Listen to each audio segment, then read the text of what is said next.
Assalamualaikum warahmatullahi wabarakatuh. Sekarang kita akan melanjutkan kisah tentang sang guru.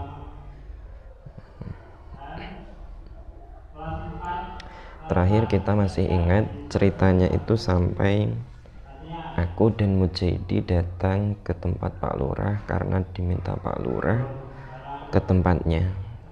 Sampai di tempat Pak Lurah, ya, aku disambut oleh putrinya Anggreni serta ibunya Pak Lurah yang keluar menyambutku dengan membawa berbagai macam makanan. Aku dan Mujahidi pun duduk di ruang tamu menikmati aneka macam makanan yang disediakan oleh Bu Lurah. Dirasa cukup mengobrol dengan Bu Lurah, aku pun pamit untuk pergi ke musola mau beristirahat karena semalaman aku tidak tidur sama sekali. Sampai di musola, aku pun duduk-duduk berselonjoran, ya, merebahkan tubuh karena memang tubuh sangat capek, lelah. Aku pun ketiduran. Waktu itu jam menunjukkan pukul 10 lebih. Kalau mengingat-ingat tentang jam, ya, yang waktu itu aku pakai, aku jadi ingat saat pertama kali mendapatkan jam ini. Saat itu aku mau pulang, ya, dari Serang, Banten, mau pulang ke Tuban. Nyampe di terminal Pulau Gading. Setelah membeli tiket bus jurusan Senori Tuban, ya, aku segera masuk dalam bis mencari tempat duduk. Aku pun menemukan, ya, kursi kosong sebelah tengah, ya. Walaupun bus yang kutumpangi ini tidak begitu nyaman, tapi aku berusaha untuk menyamankan diri, duduk senyaman mungkin, ya, sambil menunggu penumpang penuh, dan menunggu jam keberangkatan bis. Para pedagang seperti biasa berseliweran naik turun bis, sehingga menambah keadaan menjadi semakin ribut. Tak jarang para pedagang itu menawarkan dagangannya disertai dengan paksaan. Ini banyak terjadi di bis waktu itu. Terdengar seorang pedagang jam tangan menawarkan dagangannya. Sampai di depanku, dia menawarkan dagangannya kepadaku. Tapi aku menggeleng, ya. Dilihat dulu mas, ngelihat nggak bayar kok, katanya. Kata pemuda itu menawarkan dagangannya. Aku pun melihat jam yang dibawanya. Ya, meskipun aku ini tidak terlalu paham tentang jam, kulihat semua jam yang dibawanya, yang ditawarkannya itu tidak ada yang bagus, ya. Menurutku semua jamnya itu jelek. Maka ketika dia menawarkan jamnya kepadaku untuk aku beli, aku pun menolak. Lagian aku juga tidak punya uang, ya. Tapi dia malah maksa, ya. Dia memakaikan jamnya di pergelangan tanganku, ya. Ayolah mas dibayar, cuma 50.000 aja kok, ya. Aku mau melepaskan jam tangan yang ada di pergelangan tanganku, tapi pemuda itu menahan, ya. Ya. Ayolah mas dibayar. Maaf mas, aku tidak ingin punya jam tangan, aku tidak punya uang, kataku. Kamu ini sudah melihat-lihat, sudah memakai jam tangan, tapi kamu nggak mau bayar. Kamu ngajak berantem, katanya. Yang nahan itu kan kamu. Kamu yang memakaikan jam tangan di pergelangan tanganku. Kamu jangan memutarbalikkan kata, ya, kataku. Aku mulai emosi waktu itu. Dia pun tersenyum mengejek. Hei, aku akan mengambil semua uang yang ada di sakumu sebagai pengganti dari jam yang telah kamu pakai, katanya. Ya, aku pun hanya diam saja waktu dia merogoh semua sakuku. Saku baju, saku celana, semua dirogoh. Aku ya tenang saja karena memang aku tidak punya uang apa-apa sama sekali. Sementara kondektur bus telah menyuruhnya untuk turun. Ya.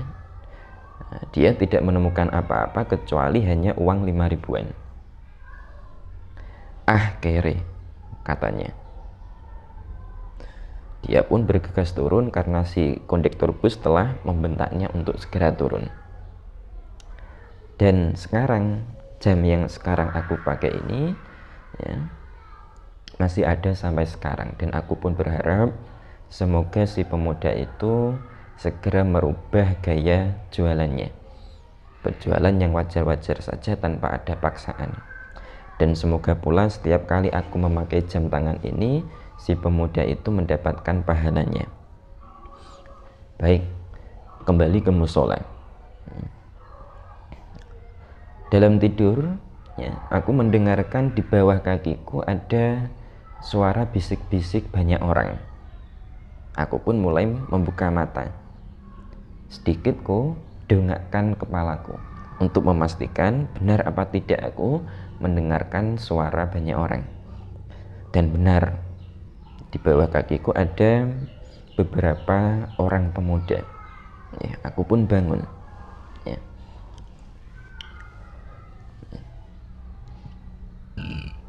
Kulihat para pemuda itu ya, ada yang sudah aku kenal namanya.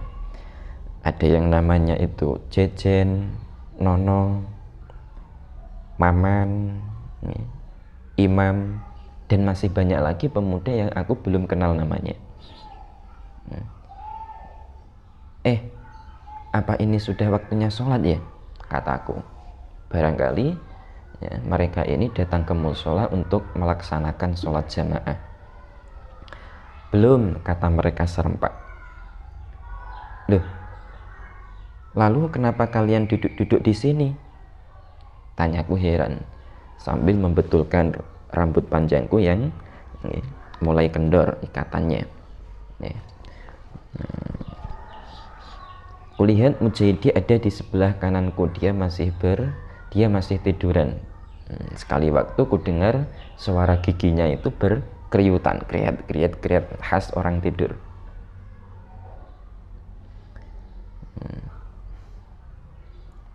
Kulihat para pemuda itu saling bersikut-sikutan, isyarat, ya, isyarah ya, untuk menyuruh orang lain, teman-temannya maju ke depan mewakili bicara. Ada seorang pemuda, dia Jejen, maju ke depan. Jadi mas, kulihat dia gugup, dia rikuh, ya. Dia susah mengeluarkan kata-kata. Jejen, ya, kutaksir pemuda ini umurnya kurang lebih 20-an, ya, 20-an tahun. Tubuhnya ini kecil tapi berotot karena dia seringkali pergi ke kebun. Wajahnya juga kecil tapi terlihat tua. Jejen ini suatu kali pernah datang ke tempat kiai, tapi langsung disentil sama kiai agar dia ini jangan sering-sering nonton video dewasa. Dia pun malu bukan main. Akhirnya dia tidak pernah lagi datang ke tempat kiai. Dia takut disentil lagi. Mas Ian, maaf, kami para pemuda desa datang kemari. Ya, sebelumnya kami mohon maaf karena telah mengganggu tidurnya Mas Ian. Begini Mas, maksud kedatangan kami ini mau meminta Mas Ian agar berkenan menjadi guru silat kami para pemuda. Ya, menjadi guru silat di desa Pasir Saketi. Seperti telah melepaskan beban yang ada di pundaknya, dia pun bernapas lega. Aku tak terkejut, biasa saja. Sementara kulihat para pemuda yang lain, ya, mereka ini sama tegang menanti jawaban dariku. Aku mau saja jadi guru kalian, tapi apa kalian ini sanggup jadi muridku? Sanggup, kata mereka.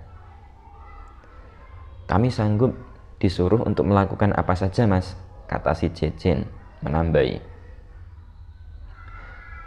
Nah, karena waktu itu jam menunjukkan, ya, waktu zuhur, aku pun mengajak para pemuda untuk sholat jamaah terlebih dahulu.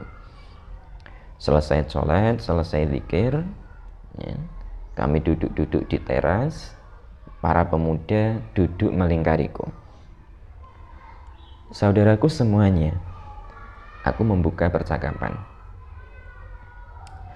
Perlu kalian ketahui bahwa ilmu yang akan kuturunkan pada kalian ini namanya ilmu laduni.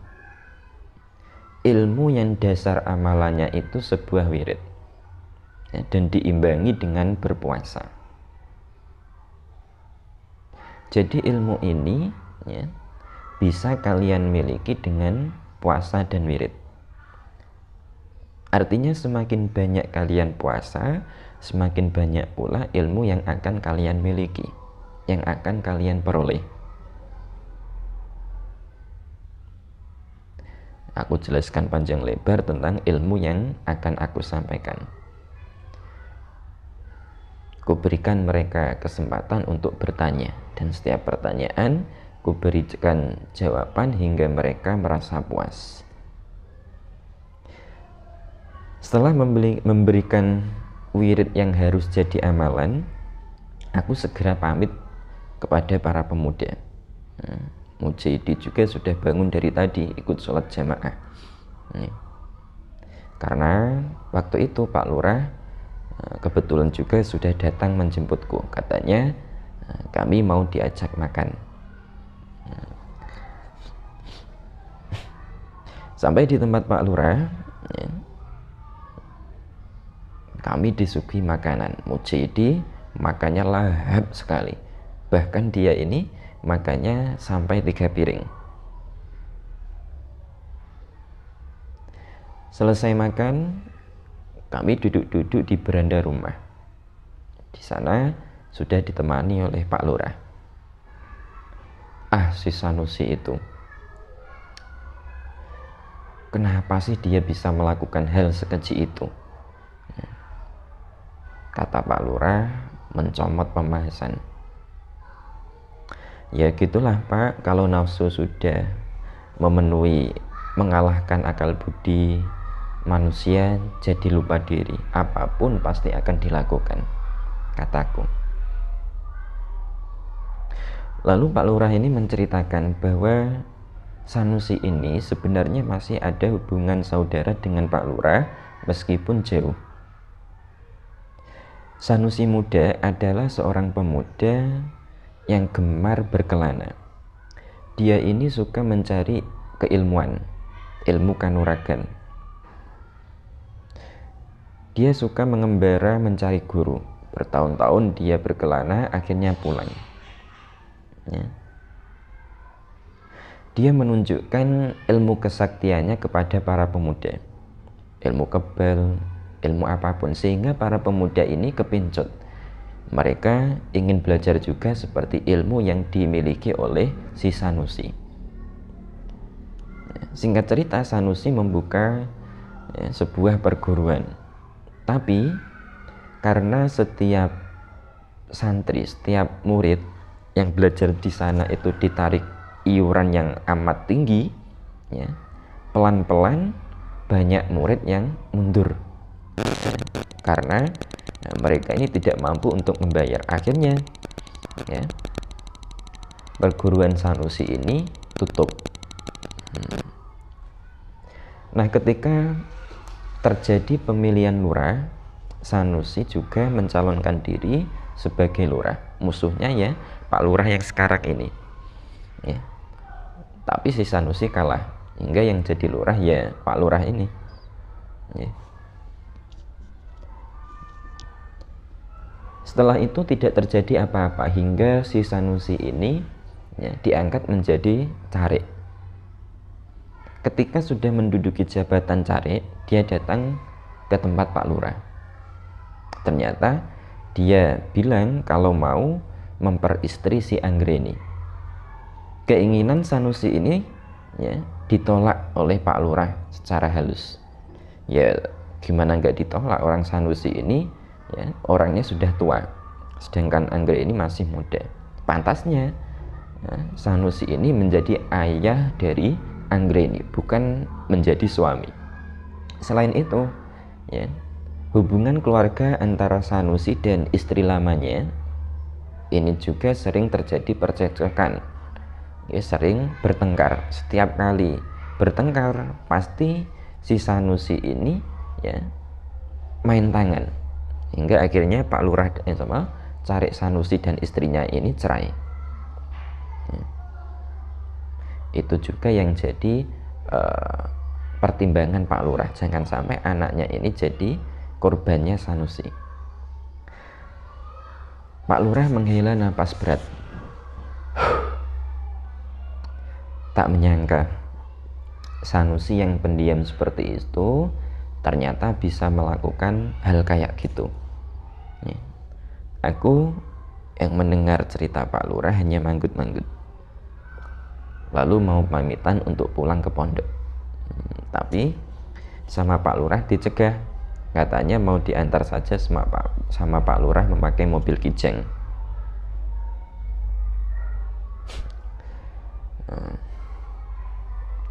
Sebelumnya Pak Lurah bilang ya, aku disuruh menunggu dulu. Katanya Pak Lurah mau ngobrol 4 mata, artinya mau ngobrol secara pribadi. Aku pun diajak Pak Lurah masuk ke dalam.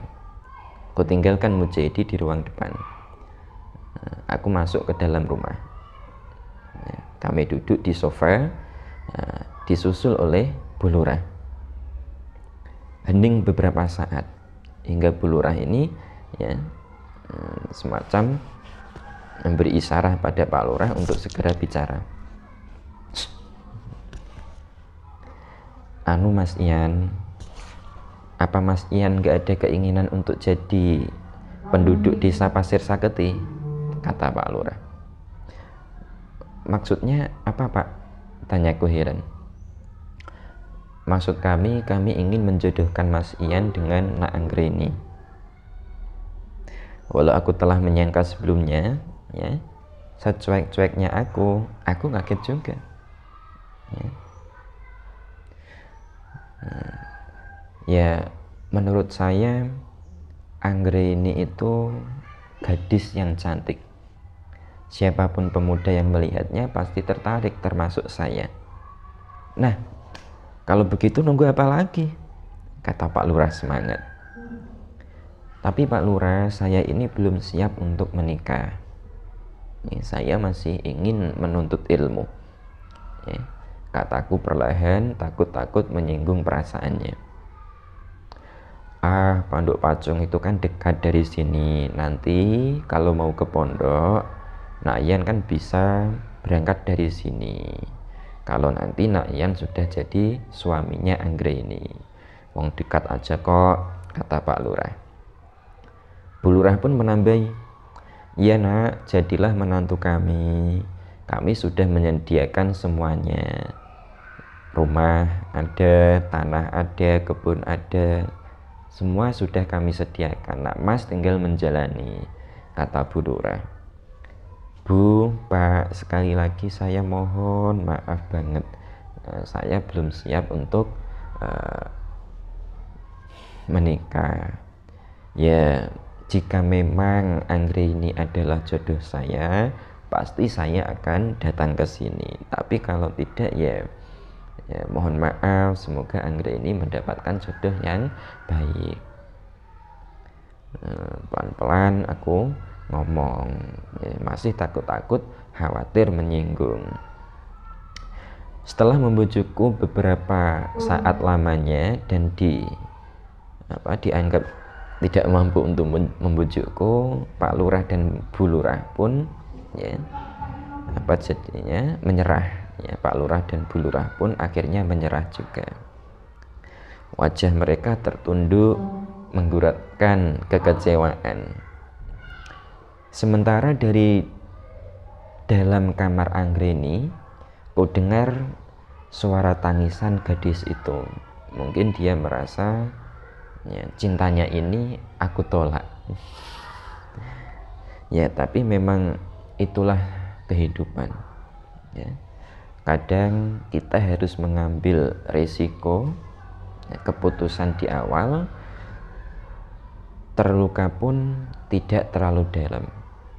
Daripada ya, kita sudah membuat cinta, sudah menanamkan benih di hati seorang perempuan, sudah terlalu dalam, kemudian akhirnya kita memutuskannya. Nah, ini rasanya amat sangat sakit sekali dan susah untuk disembuhkan. Nah, baik, setelah kurasa cukup ngobrol-ngobrol dengan Pak Lurah dan Bu Lurah, ya, aku mohon diri sama Pak Lurah, ditahan dan katanya mau diantar dengan mobil kijang. Aku keluar rumah bersama Mujahidi. Ternyata di luar rumah banyak pemuda yang sudah tahu bahwa aku mau pulang ke pondok. Ya. Mereka datang ke tempat Pak Lurah di depan rumah sambil membawa berbagai macam barang bawaan. Ya. Satu persatu mereka menyalamiku dan Mujahidi.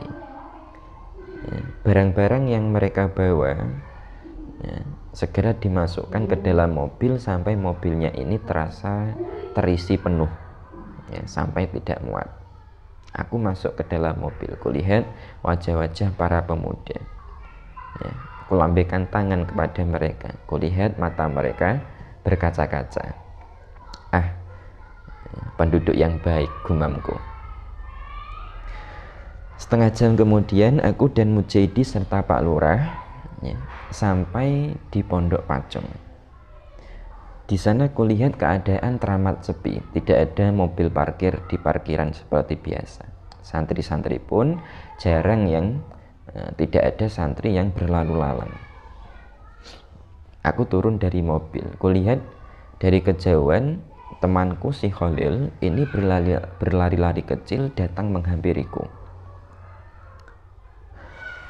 Kenapa Lil kok pondoknya sepi sekali? Tanyaku heran. Anu Mas Ian, Kiai lagi sakit.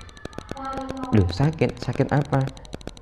Kiai kena santet Mas ya, muntah darah, kata Khalil.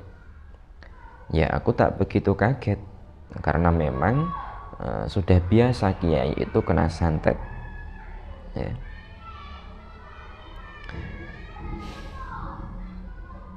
Kiai ini suka menolong orang yang kena santet, jadi wajar kalau Kiai yang ganti diserang. Parah Lil? Tanyaku. Sekarang ini parah Mas, tubuh Kiai berwarna merah, muntah darah banyak sekali. Aku ya, bergegas menemui Kiai. Sebelumnya aku suruh Khalil ini untuk menurunkan barang-barang yang ada di mobil. Aku melangkah cepat menemui Kiai di tempat di mana Khalil menunjukkannya.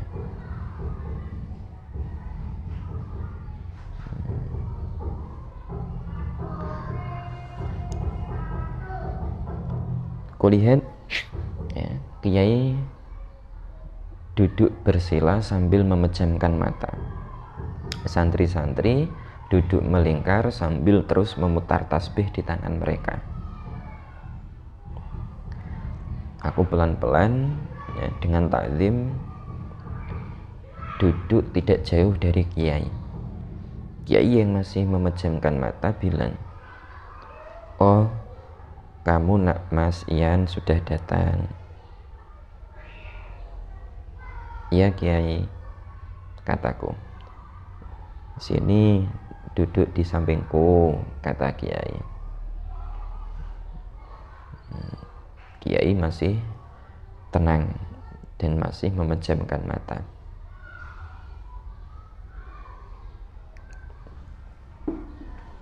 Kulihat dari dekat, memang tubuh Kiai ya, warnanya merah, sangat merah. "Sini duduk di sampingku," kata Yai. Aku pun duduk di sebelah kanan Kiai. Setelah aku duduk, kulihat memang tubuh Kiai ini sangat merah dari dalam.